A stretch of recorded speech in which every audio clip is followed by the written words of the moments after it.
Қайырлы күн, каналыма қош келдіңіздер. Бүгін сіздерге осындай өте әдемі, мөлдір болып шығатын холодецтің жасалу жолын көрсететін боламын.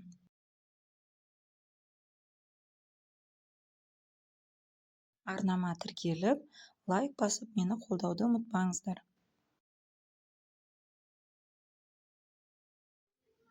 Холодецті тек қана сиырдың сіңірімен емес, сонымен қатар қойдікімен де жасауға болады. Мен осы холодецті қойдың сіңірімен жасадым, және де кішкене ет қосып жібердім. Өте дәмді, осындай жұмсақ, үлбіреп шығатын болады.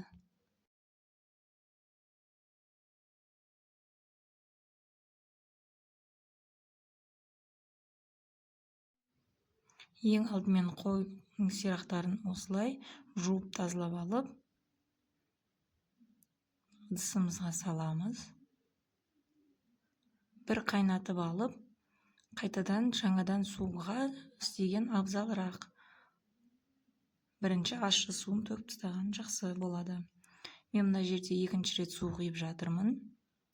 Бір қайнатып алып төктім, екінші рет таза су құйып, жай отта қайнататын боламыз.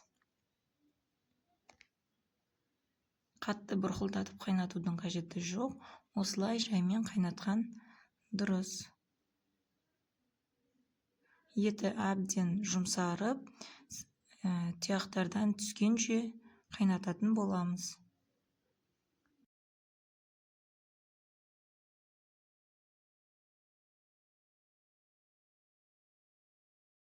Дәмін келтіру үшін пияз, сәбіз қосатын боламыз. Етіміз әбден жұмсақ болып үлбіреп пісті, сіңіріміз. Сүйектен әдемілеп түсіріп алып, майдалап турап аламыз. Каналыма тіркеліп жазылуды ұмытпаңыздар.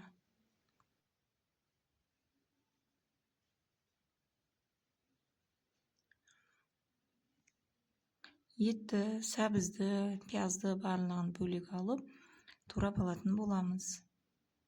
Етті өзіміз қалауымызша сопақ етінде турасақ болады, немесе төртбұрыштап турап алсақ болады, өзіміздің қалауымыз бойынша.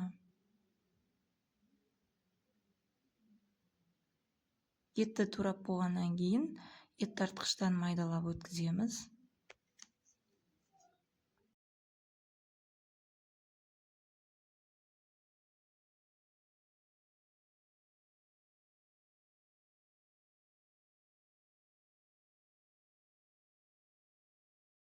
Ет тартқыштан өткізіп болғаннан кейін, жаңа қайнап жатқан сорпамызға лавр жапырағын, көкшөптерді салып жіберсек болады, дәмін келтіреді.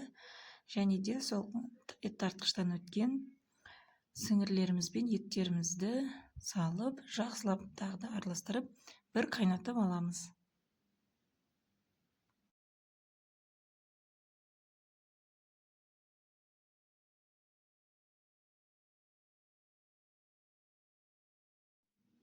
Одан кейін өзіміздің қалауымыздағы ыдысқа құятын боламыз. Сол ыдыста суытатын боламыз. Мен кеселерге құйып, суытып алдым. Сонда формасы өте әдемі болып шығатын болады. Көлемі де әдемі болып шығады. Қатты үлкен де емес, қатты кіші де емес, кеселерге салдым. Міне осындай формада өте әдемі, мөлдір және де жұп-жұмсақ болып шығады. Астарыңыз дәмді болсын.